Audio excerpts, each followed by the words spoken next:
Sri Vishwakarma industries Sathyamangalam. இந்த வீடியோவில் 1.2 mm thickness பைப்பை எப்படி வெல்ட் பண்ணலாம் அப்படின்னு சொல்லி வீடியோ பார்த்து தெரிஞ்சுக்கலாம். வீடியோக்குள்ளே போகலாம். நம்ம வந்து ஸ்பெசிஃபிகேஷன் கொடுத்துருப்பாங்க ராட் பாக்ஸில் 3.15 mm ராடு வந்து யூஸ் பண்ணுறோம். இதுக்கு வந்து வோல்டேஜ் வந்து 100லேருந்து 140 வரைக்கும் வைக்கலாம். 3.1 mm ராடு வந்து நம்ம எடுத்துட்டோம். வோல்டேஜ் வந்து 140 வரைக்கும் வைக்கலாம். நம்ம வந்து 120 வோல்டேஜ் வந்து செட் பண்ணிக்கலாம்.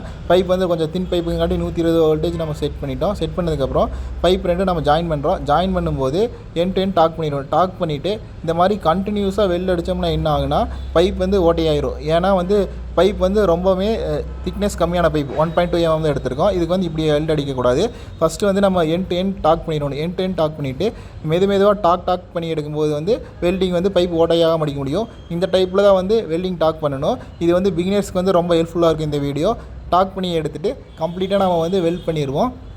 வெல்ட் பண்ணதுக்கப்புறம் ஃப்ளக்ஸை வந்து நம்ம தட்டி விடணும். ஃப்ளக்ஸை தட்டி விட்டுட்டோமா வெல்டிங் வந்து பர்ஃபெக்டாக இருக்கும். இப்போ வெல்ட் பண்ணி முடிச்சிட்டோம். ஃப்ளக்ஸை வந்து நம்ம தட்டி விட்டுட்டு ப்ரஷ் இருக்குது. ஃபைனலாக ப்ரஷ் வச்சு ரப் பண்ண வேலை முடிச்சு. நெக்ஸ்ட் வீடியோவில் பார்க்கலாம்.